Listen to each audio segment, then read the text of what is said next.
স্বৈরাচার শেখ হাসিনার পদত্যাগে নওগাঁ মান্দায় বিজয় আনন্দ মিছিল করেছেন সাধারণ শিক্ষার্থীরা। বুধবার সকাল 10টায় উপজেলা তেঁতুলিয়া ইউনিয়নের বিভিন্ন শিক্ষা প্রতিষ্ঠানের সাধারণ শিক্ষার্থীদের ব্যানারে বিজয় আনন্দ মিছিল অনুষ্ঠিত হয়।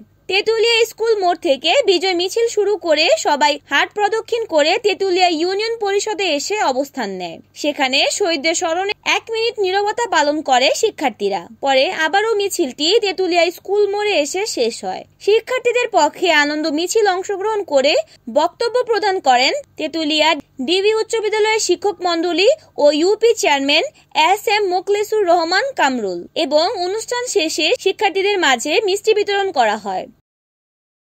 আমরা দেখেছি কিভাবে গণভবন শিক্ষার্থীরা বিতরিত করেছে যারা স্বৈরাচার ছিল তাদের।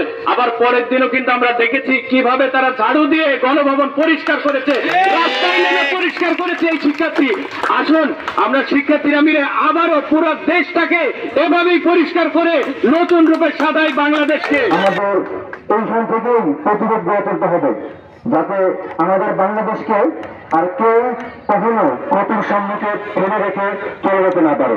ঠিক আছে, আমাদের স্টুডেন্ট পাওয়ার এদেশ আমরা শান্তিময়। ছাত্র সমাজ আজকে জেগে উঠেছে, একটা বিপ্লব সংগঠিত হয়েছে। এই বিপ্লবের কৃতিত্ব জামাত বিএনপি বাংলাদেশের কোন দলের নয়, সম্পূর্ণ কৃতিত্ব তোমাদের। রিপোর্ট করেছেন নওগাঁ প্রতিনিধি ওয়াসিম রাজু, NAN TV।